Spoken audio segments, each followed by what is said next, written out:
what is either the biggest problem or the problem that you've chosen to focus on in the near future with regard to trust in tech? And Alex, let's start with you. Yeah, so my focus for my entire career has been kind of adversarial use of tech to cause harm.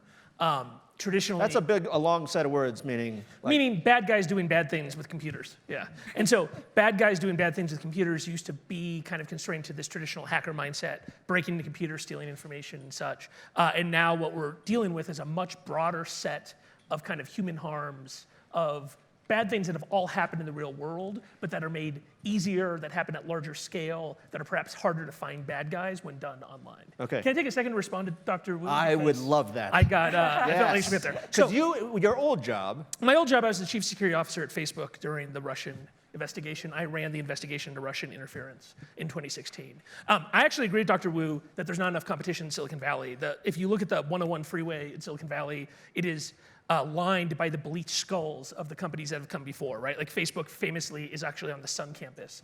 Google's on the SGI campus. And that ecosystem has been disrupted by the size of these big companies and their ability to gather data to figure out who their competitors are. But I am going to push back a little bit on the idea that just big is bad. I think there's a lot of tech critics who like the idea that it's easy just to be against these companies and that there's no downsides. The truth is everything you know about Russian interference on Facebook in 2016, everything in the Mueller report, every single thing in there about interference on Facebook, my team found and turned over voluntarily to the government. Government found none of it. We got no help from the US government or any other government really in 2016 and 2017.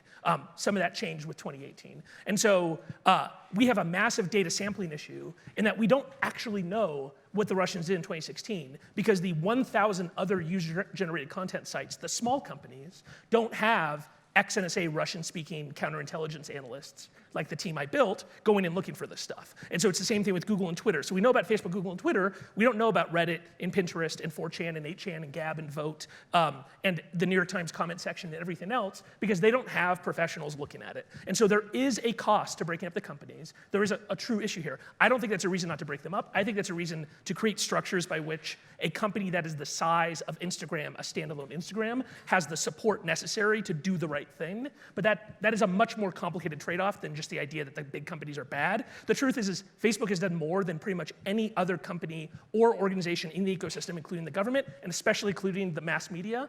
It has done more to respond to 2016 than anybody else.